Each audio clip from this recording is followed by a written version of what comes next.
guys, the phone's going off the hook. Here's the reality. Once you get some momentum in this business, one thing I want to say is, what happens after that first deal happens? What happens after the first deal closes? So you might be in the position where you're getting ready to do your first deal, or you're at the point where like you see the light at the end of the tunnel. You're like you're about to be there.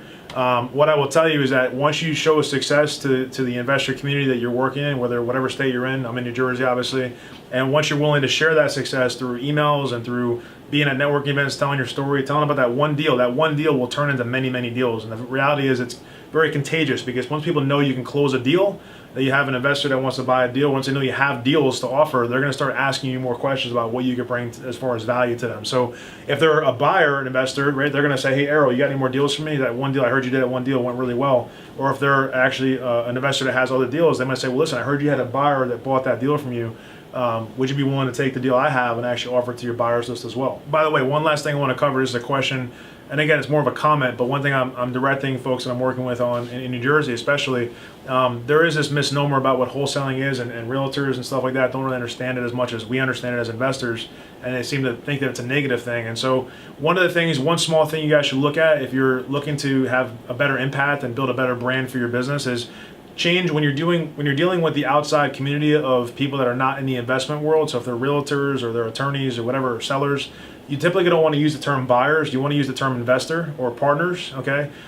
We don't want to be lying to people, right? But we want to be truthful in the sense that we are using other people to work on the deal with us. We are investing with other people, other partners, other investors. And so in your mind, you have to kind of switch gears from when you're talking in the local or the investor community versus when you're dealing with the layman, essentially, or someone who doesn't understand the investment world as much as you do.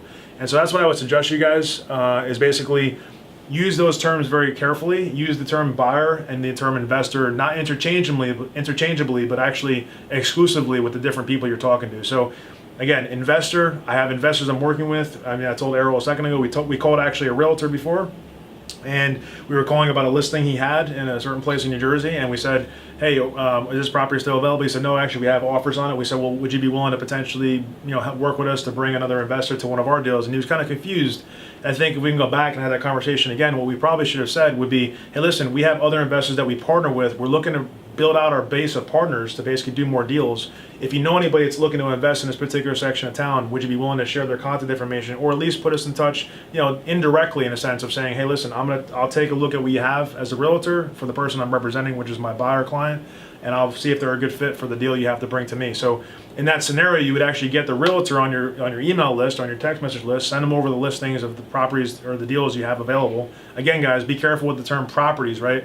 It almost comes second nature because I talk in the environment here, but when you're talking outwardly, you cannot advertise properties if you're wholesaling a deal. You're actually marketing a deal, not marketing a property. So the question there is, what does a wholesaler actually do? The wholesaling business is actually marketing deals. It's marketing contracts, marketing opportunities. We're not marketing properties per se. So be very careful with that, because you're not acting as an agent. You're not a realtor. You're not allowed to do that, in fact. And so that being said, this particular individual that we spoke to on the phone today, they could very well be a person that brings us an investor in the area we're talking about. That area is very difficult to find investors, in fact. So if this gentleman just did a deal, he said he has someone who's under contract, for instance, the person who's under contract in that particular property, in that particular section of town, could very well be the person we deliver 10 more deals to over the course of the next 6 months, if we can get them in touch to the deals that we have. And so Arrow's going to take a follow-up and actually talk to that realtor again and say, listen, we have a lot of investors that will do stuff in surrounding areas, but that particular section of town, we're not so sure about. So we want to find partners.